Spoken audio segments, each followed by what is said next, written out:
Hi, my name's Bernie Smith. I was born on July 16th, 1945 in the city of Newark, New Jersey. As a kid, I don't remember living in Newark. My first memory is when my dad was going to Montclair State after the war on the GI Bill, needless to say. And we were living on Montclair State. And that's my first memory of my life was, being there. All my relatives lived in Newark. My father was from Newark, my mom was from Newark, so we spent a lot of time going down there and visiting. All right, and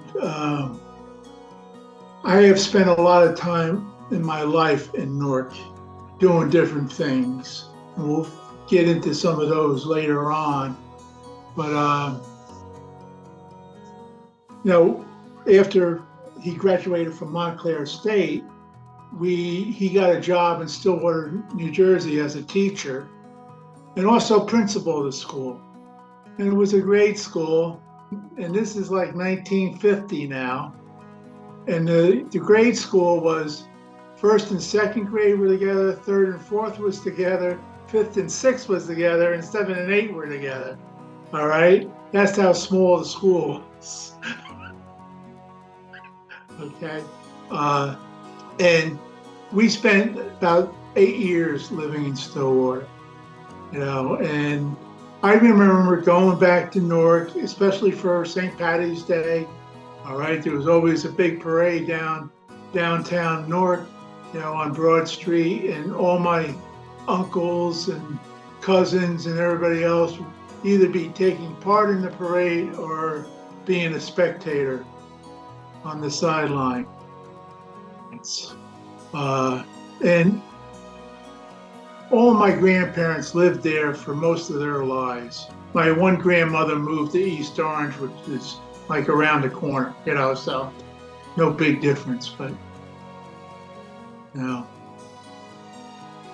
Can you describe that Newark, northern New Jersey area, and what was typical for you guys as kids? Whether it be Montclair or Stillwater, or is it all urban? Were you playing stickball? Was there rural areas? Woods? Can you describe that for me? Like as a kid, what kind of things did you guys do?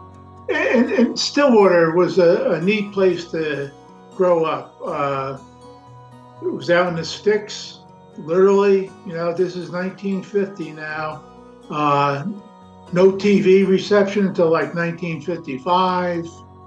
And as a kid, great place to grow up. Unlimited woods. I had 4 or 5 good playmate buddies that we go exploring all over the place. And one time I had asked my mom, I says, we used to have breakfast, leave the house, and not come home until dinner. I said, didn't you worry about us? And she goes, no, everyone knew who you were. If we did something wrong or we did something right, she was going to hear about it. And Stillwater was just a good place to grow up as a kid. Unfortunately, my dad had started working down in Bloomfield, and it was quite a commute to get down there. And that's when we moved down to Hazlet, to get closer to his job and give us more opportunities. That's one thing about Stillwater was that we had to go 10 miles to go to the movies and stuff like that, which was in Newton, the big city. So, how would you describe? Go ahead. How would you describe yourself as a kid? Myself as a kid, I'd say I was a pretty normal kid. I don't remember having any trouble in school necessarily. I got along with most of my playmate buddies. when we moved from Stillwater when I was 12, so we're talking about, a really young age in Stillwater. Um, and it was good because one of my friends, his parents owned a local farm, and the farm was right in the middle of town. Okay, and we got to do farm things, help during hay season, help during corn harvest season, milk the cows, herd the cows into the barn, that kind of thing, it was just a good experience to have as a kid. Well, Is there any of that helps shape you as a young man, a work ethic, or any lessons learned in that experience that you could share with me? boy, I've never made that connection with Stillwater. All right, that came later when I was in high school, living down the shore, in a suburban type environment. All right, and now we're getting into the 60s, where there was a lot going on, and TV was in existence down in Hazlet, so that was, not during growing up in Stillwater, but in my high school years, it was more informative, I think. Okay. Talk to me about high school and where you went to high school and what that was like. I was very lucky, part of my lucky life. When we moved to Hazlet, it was because the Parkway had opened up, the Garden State Parkway. So it made it possible to commute up to the city from Hazlet. It took like a half hour, and the housing development that went on south of the Raritan River was just unbelievable. Houses, houses, houses. Unfortunately, when we moved to Hazlet, there was a lot of houses, but no schools. All right. And we ended up being bused down to Rumson to go to an old school that was closed essentially, and they opened it back up so the kids from Hazlet could go there. And it had a tri-shift sessions, morning, afternoon, and evening. It was a horrendous education fiasco. So it ended up that my parents put us in St. Joe's Catholic Grammar School in Keyport. Okay. And that was my first year in Catholic school, was 8th grade. And was I terrified? I didn't know how to handle the nuns, and they do. But, all the people I met and made friends with, they did know how to handle the nuns, and they weren't intimidated by them by now in 8th grade, okay? But one of the good things that came out of that was, at the same time, a group of men from the Red Bank area founded a school, Christian Brothers Academy, in Lincroft, New Jersey, which was a private Catholic boys' school. And I was able to attend high school there. And that's where, I was really influenced by a lot of things. I had a good education there, all right? And I'm still associated with the school. They're still doing a lot of things. I was in the first graduating class, which was kind of neat. The first year was just freshmen. Then as we moved up, they keep adding classes. So we were the first class to graduate from the school back in 1963. And I think I was influenced by a lot of my decisions in life from my attending that school. And I was a sports guy, played football, ran track, played basketball, intramural wise, and always seemed that I enjoyed I enjoyed high school. I enjoyed the classes. I enjoyed playing sports, and they were a big sports school. They still are. They're always winning state championships and stuff like that. Of of those pictures you sent me, I didn't see anything in high school. Are there any pictures of you, sports pictures, or any pictures from that time period? There's no.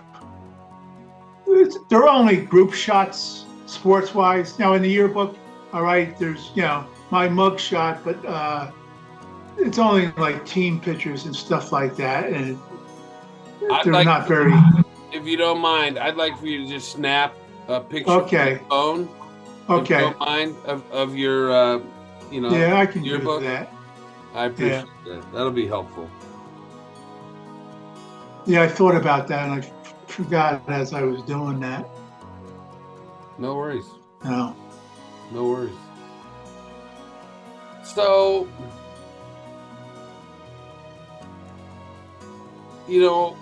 at some point we all become an adult. And, when I talk to different people, some people are like, I really became an adult at 16 when, I got my girlfriend pregnant and we had a child. Or I didn't really become an adult until I was 25 and, I got married or I didn't become an adult until, I went off to join the Army and things. For you, Bernie, can you identify like when you became an adult and what that circumstance was? Can you help me understand what that was? To be honest with you, it was probably pretty late 20s that happened to me, okay? And I had gone to college and I was in the Navy and I had a good single life in the Navy. And when I came out, and I got a job with the Singer Company, I was still hanging out with my high school buddy, and still having a good time and stuff. And I think it was when I decided to get married, and I think I was like 29 years old, that you got to start growing up, and being a little bit more mature. I was making a good living, and not getting in trouble or anything like that, but I was enjoying my life. I traveled and, worked hard and did what I wanted to do, went to a lot of sporting events in my life, and stuff like that, and then that grinds to a halt after a while, so I'd say it was late 20s that I really my mom was very worried about me. Again, Mom told me that. So. All right, well, let's go back and I'd like to understand that Bernie is a midshipman. What made you join the military? Why the Navy? What was that experience like? Okay. I was going to LaSalle College in Philadelphia, and one semester I decided that I had to get out and think about this deal because I was struggling in college. And so I dropped out for a semester. And 3 weeks later, I got my draft notice. This is during Vietnam now. Okay. And my dad was a Navy guy. We were a Navy family. So after I got the draft notice, I went down to Lakehurst Navy base and joined the Navy the next day. Stopped at the draft board on my way home and said, I'm in the Navy now, you can't draft me. And then, and this was a changing part of my life. Am I still shaking the table? This was during the 60s. There was a lot of stuff going on, civil rights wise and everything, so, and I hadn't experienced that in my white suburban neighborhood, really. It definitely didn't happen in Stillwater. I don't think there was any people of color in Sussex County in 1950. And I didn't realize what was going on until I got to college, which was 1963. when the civil rights movement really started to gear up and get going, and I remember going downtown to Independence Hall in Philadelphia, and seeing a protest and stuff like that, and and then a year later I joined the Navy, full time. And that was a good experience for me because I ended up getting assigned to the Hurricane Hunters in Jacksonville, Florida, which gave me a bigger opportunity to fly around the Caribbean, go to different islands down there and stuff. Again, here I am, single young 20s. It was a good time. So I enjoyed it, but I learned a lot too then, because when I went into the Navy, there was a lot of guys that were younger than me that joined the Navy right out of high school. And one of the things that I never did was payday came and these guys would go out partying and I would wait for the the day after payday, because the local bars were just full of young people getting inebriated.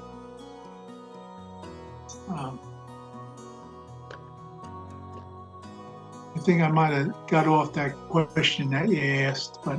Well, we were just talking about the Navy and what that experience was like. So you joined the Navy and you got assigned to the Hurricane Hunters, traveling around. Yeah, okay, and it was good. And I always had wanted to travel, and even going to Jacksonville was an experience for me. Okay,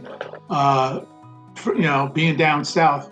I can remember being at the bus station in Jacksonville and using the restroom. I came out and all my buddies are laughing because I walked into the colored bathroom. All right, and I never even thought twice about that. But that was the kind of experience that was going on. This is 67 now that we're talking about, 1967, and being with an active squadron like that, it was very busy. And what would happen was when hurricane season came, we would always have a plane or two planes down in Roosevelt Roads in Puerto Rico. So it was a rotating basis, every 3 weeks, you would spend 10 days down in Puerto Rico flying weather patterns out over the eastern towards Africa, really. That's where the hurricanes always form now and stuff. So we got to do that, and I got to see a lot of different islands in the Caribbean when I was on that, Barbados and Jamaica. And again, now I'm being introduced to a different culture of people, and ways of life, down there. And I also got an opportunity to go to Europe. In 1968, the Russian fleet and the U.S. fleet were playing chicken with each other in the Mediterranean. And we went over to fly reconnaissance on that.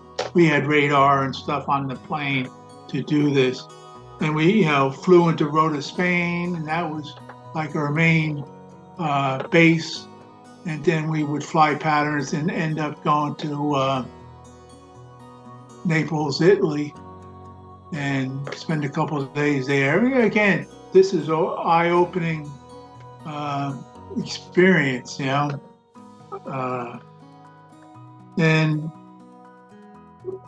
that was about probably a 2-week trip that we did that, stayed in Spain and Italy going back and forth. And we had a side trip to Madrid out of that deal. We went there for a couple days. And also to fly over there, we stopped at Bermuda, stopped at the Azores, and it was an eye-opening experience on both of them. First time in Bermuda.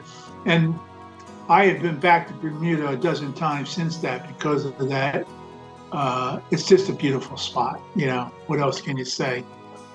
And the Azores were like, oh man, right in the middle of the ocean, all these people are living, and it was cool. So kind of wrap up and summarize your time in the Navy. It sounds like it was a culturally eye-opening experience, and if you would, in your own words, kind of summarize and wrap up your time in the Navy. And one of the things that happened in the Navy was when I was in Jacksonville on the ground, I got introduced to data processing.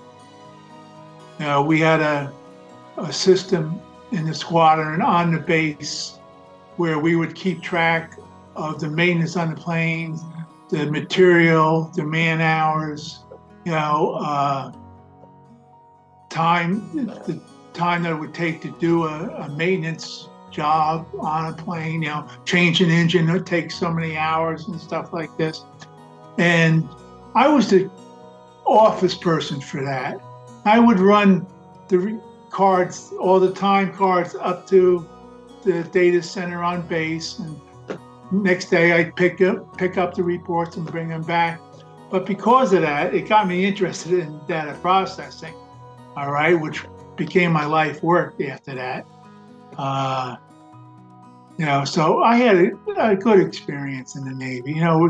I was in a program 2x6. I had to serve 6 years in the reserves and 2 years active duty. And the 2 years active duty went pretty quick because of all the different things that I was encountering during my time there.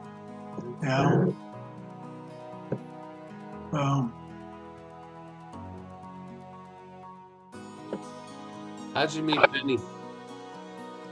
Well, okay, then when I got out of the Navy, I was looking for a high school buddy and ran into his brother, who was the operations manager for Singer Data Center. Okay. And he hires me right on the spot. He had known me in high school. Matter of fact, he was in high school when we were playing football. It was intramural. And he would be the coach. And I didn't know anything about playing football when I started, and he was really good. So I knew the guy personally, and he hired me on the spot. And I never got to meet my buddy until I started working, and I was there probably a year, and then Penny started to work there. And that's how I met Penny. She had moved back to New Jersey from Maryland, and I had gotten this job at the data center in the tape library. And as soon as I saw her, I knew, no doubt in my mind. All that chasing that I had done during the 20s came to an end. And we dated for a couple of years before we got married. So we kind of felt each other out, and got to know each other. And I also introduced her to travel. All right, she had been to Florida, I think, once in her life or twice in her life. We made some side trips to Bahamas and Jamaica and Puerto Rico. Puerto Rico was after we were married. Yeah, we celebrated our first anniversary down there. And then my high school buddy at the time had left Singer, and he was working down in Puerto Rico, so we got to hook up with him again. And that was it's coming up on, I want to make sure I get this right. It's coming up on 49 years that we've been married, so we've known each other more than 50 years.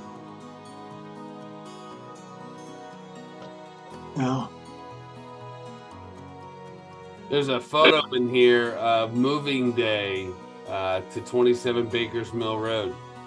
Yeah, let me back up a second too, because there's also a picture of us on the sailboat. Yeah. Okay. And what happened was we were down in the Bahamas, and we were on Paradise Island, and this has got to be like 1973 now, okay? And we're sitting on the beach watching all these people with sunfish tipping over, you know? I said, oh, we can go out and tip over too, you know? So I got the guy to show me how to sail the boat, and the two of us went out and, you know, horsed around on that and got the bug.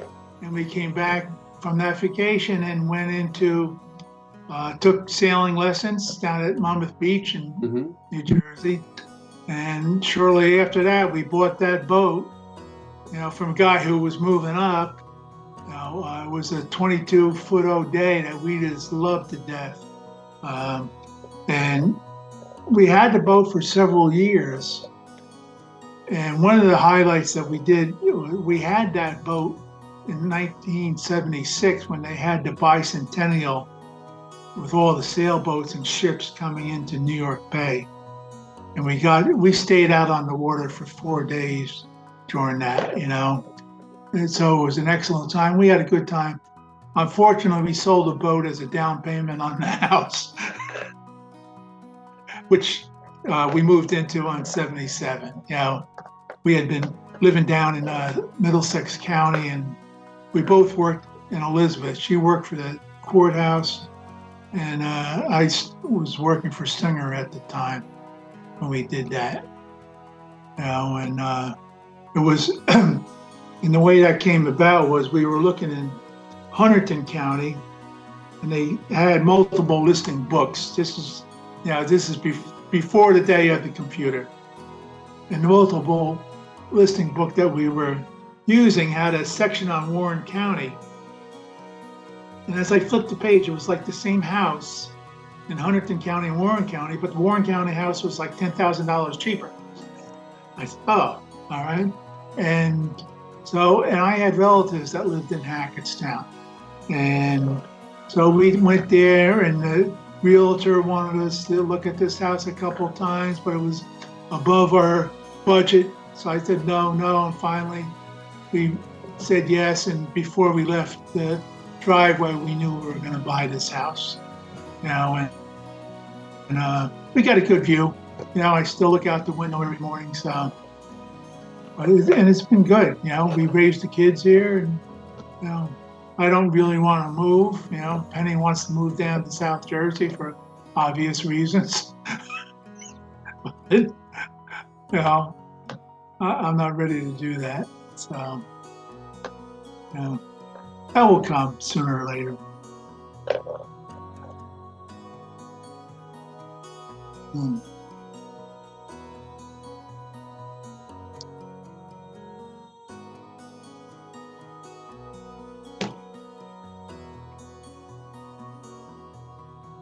Talk to me about Penny. Help me understand why you knew right away that she was the one, and what you fell in love with over the years you were dating. Just talk to me a little bit about Penny and help me understand what a wonderful person. Again, one of the things that happened around this time was I'm 27, 28 years old. And New Jersey had passed the law that allowed 18-year-olds to drink. And all of a sudden, the bars were just mobbed with 18-year-old people. And I didn't care for it at all, you know. And so Penny's a couple of years younger than I am, but she was more mature than 18-year-olds that were hanging out in the bars, you know, and very pretty girl, you know. And, you know, that caught my eye right away. You know, very pretty eyes, nice blonde hair, you know, what's not to like, okay?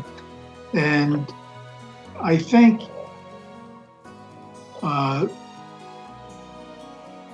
me taking her on trips and dating in places that we went when we were dating, because I like good restaurants. And one of the things I've always said that was, I had a lot of buddies that got married right out of high school and struggled, you know, financially mostly. All right.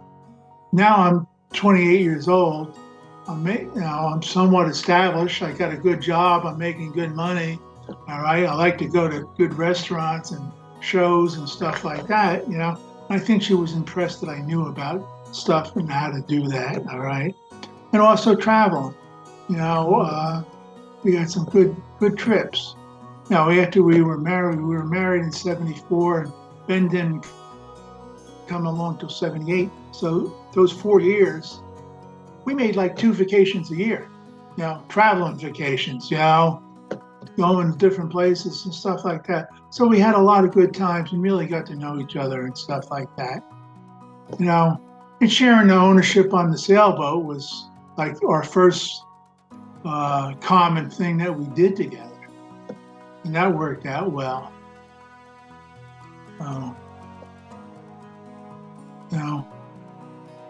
That's it.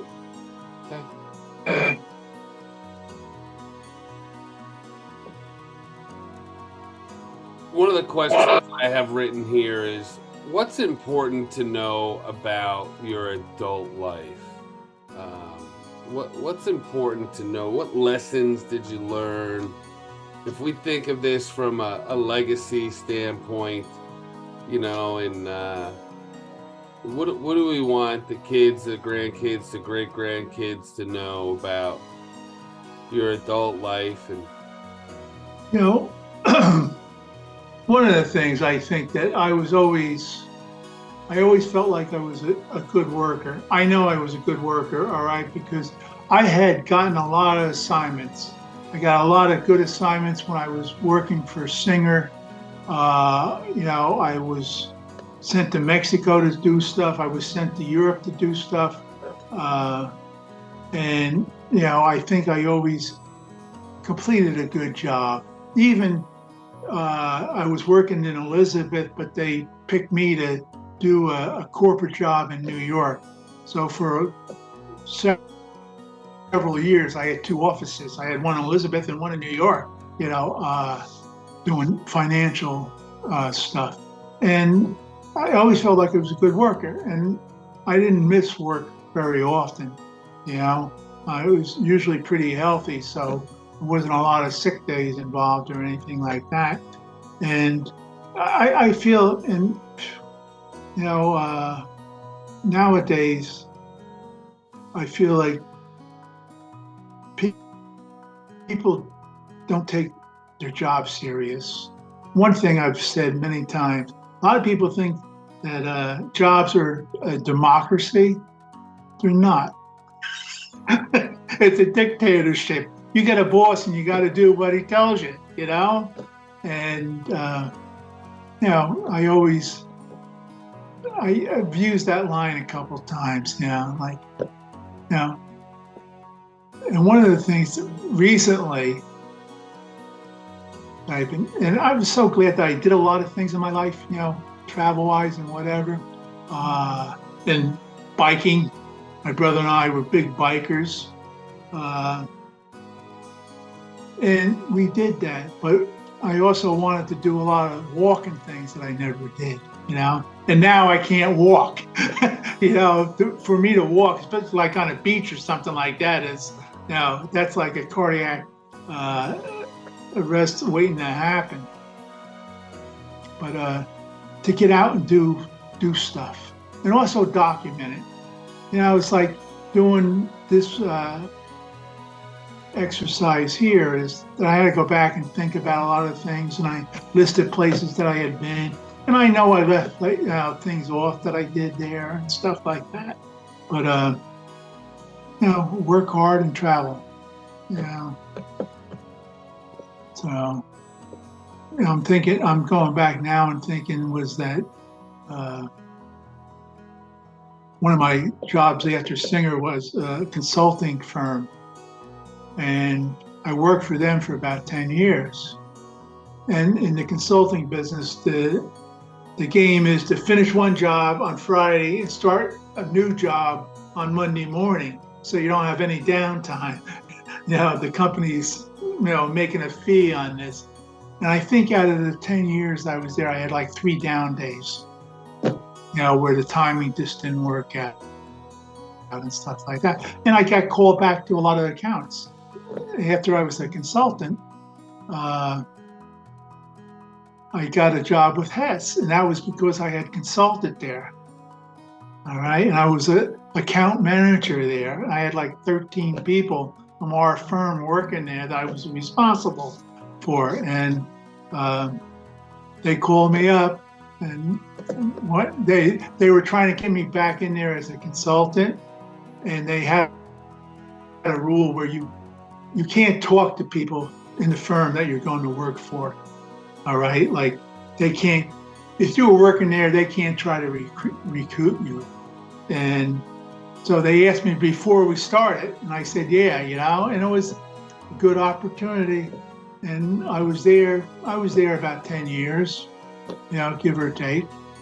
And then I established my own consulting firm for a couple years, and was working for the U.S. Golf Association. And they didn't want to keep me on as a consultant anymore. They wanted me to become an employee. It was like an offer I couldn't resist. Great benefits.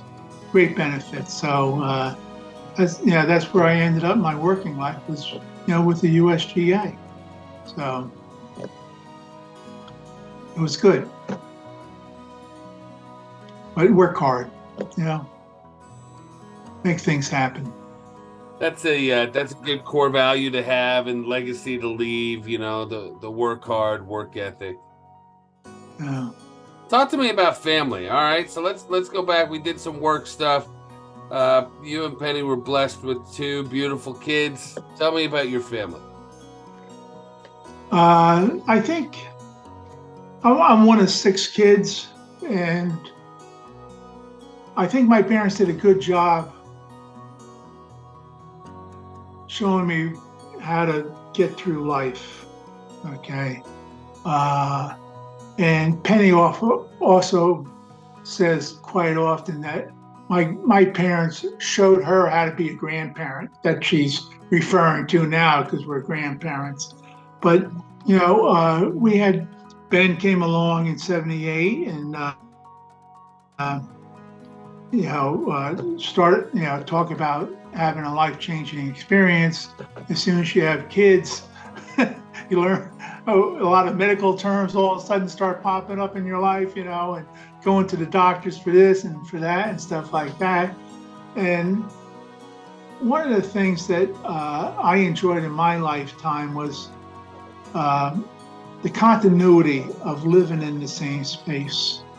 All right. And I wanted to do that. Penny had moved all over the place.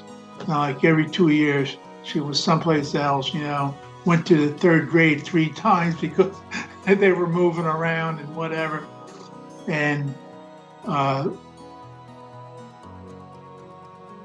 wanted that for our kids, okay? And we gave that to them. They were born here, they grew up here, they had friends here, they know the area, inside out because they were so experienced. I had a lot of good experiences growing up, and they, both of them were very active in sports right from the get-go. And it's like Erin's a lefty, and I didn't realize that until she picked up a bat one day and assumed a left-hand position naturally. I thought, oh, she's a lefty, so it was good. And I think they're both doing pretty good. So, and again, with a lot of life lessons. And Erin also. Erin was born in '83, and one time she says to her mother, "How come you never taught me how to budget?" because Penny and I were very lucky. We're both in data processing, both making a nice dollar. All right, so we weren't wasteful with money, but we had enough, and that was made life easy. We never wanted for anything, so but it was good raising the kids.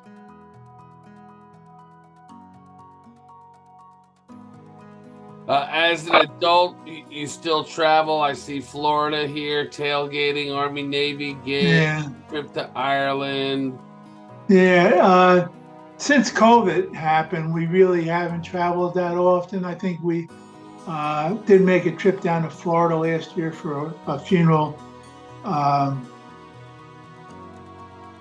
But, we've been to so many places, there isn't an urgency to go do that. One thing that I've been doing now is I'm into Ancestry.com. And I've been doing that for about 12 years now. And Penny's family was here on day one. And it's like, I just found this out recently that she didn't have a relative on the Mayflower. He was the navigator on the Mayflower. And it's stuff like that I've been finding out. And her family was founder of Coca-Cola down in Georgia. And very big Georgia family, came from Ireland, all right, and settled in North Carolina or Virginia and Georgia and Ohio. I just recently found out. And I would like to make a road trip for that. There's a cemetery down in Lynchburg, Virginia. It's a Candler Cemetery. And that's where the original person was buried, that came from Ireland and stuff like that. So I'd like to go down there, investigate that. They also were instrumental in founding Emory University down in Atlanta. And the family cemetery is down there too. That has a lot of the Candler people, her mother's people are in there. So I'd like to make a trip down. And we've been to Emory University checking out her relatives and stuff like that. So very nice campus. So it was good. But I'd like to make a trip like that. As far as going overboard, our passports are due this month.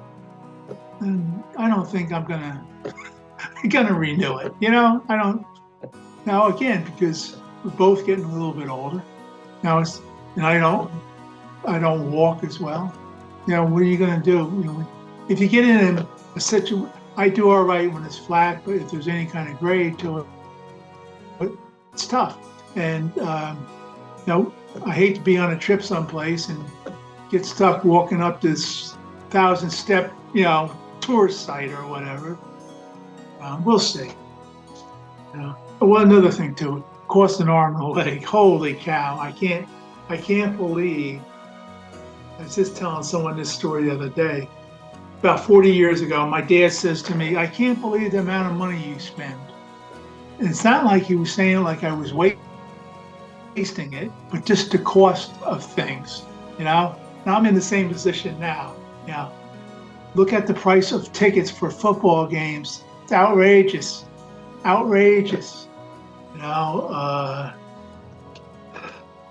Everything costs more. So I don't see us hopping on a plane and going anyplace. Do you have a favorite Bible verse or a favorite author or maybe a cliche or a motto, things that you live by or believe in?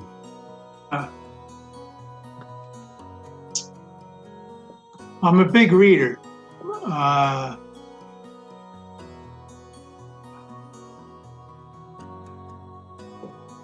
can't give you a quote or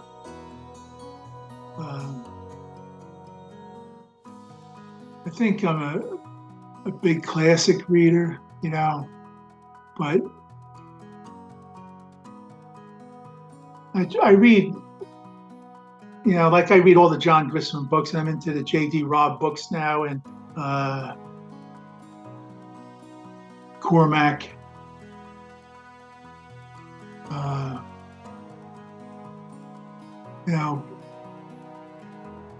I like a book that is easy to read, that you don't have to get a headache trying to figure it out.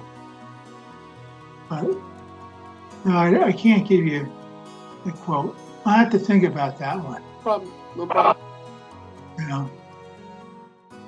I'd like to kind of wrap up our interview with an overview of you, kind of in a reflective state. How would you wrap this up? Who you are, the life that you've led. What would you title your own book? That I can do for you. I have started on my computer, and I do this from time to time. I have my autobiography is My Lucky Life. I have things that have been very lucky for me. I was lucky to have good parents. I was lucky to be born into the Irish heritage, which was very strong in the family. And I had loving parents, which nowadays is really good. And like some of the things I was saying to you about getting into Christian Brothers Academy, having that academy be established at the right time for me to go to high school there, that's nothing but pure luck, all right, and fate, okay? Getting out and being assigned to a hurricane squadron out of Jacksonville, Florida, when the war in Vietnam's going crazy, okay? I went in, when I joined the Navy, there was 2 other guys with me from Lakehurst. One of them ended up doing 2 tours of Vietnam. Another one, who was the son of the captain of Lakehurst, got to put it on the carrier Shangri-La, which was serving in Vietnam. All right, so I was lucky. Yeah, I did my military duty, but I was lucky to be sent to this good time squadron down in Jacksonville. All right, and I've been lucky to have a wife like Penny, and lucky for the employment that I have, and there's things that I have done in my life. Even my sister Nancy says that even when I go to the casino or the track, I win because I'm lucky, which isn't completely true, but I have had good luck, during the course of my life.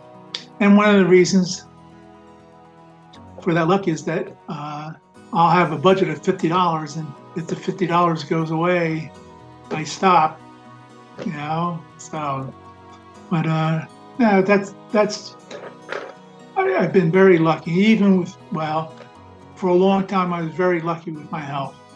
And again, when I had my heart attack, I was lucky that it was identified, right away and taken care of. That was 18 years ago. So I'm kind of living on borrowed time, and I've been lucky to do a lot of good things, and have a good life. Been lucky to go on a great sailboat trip down in the Caribbean. I didn't know if I said it to you or I said it to Jason recently that it was a trip of a lifetime. That was a fun time. That was a fun time. So I enjoyed it. I've pretty much enjoyed life.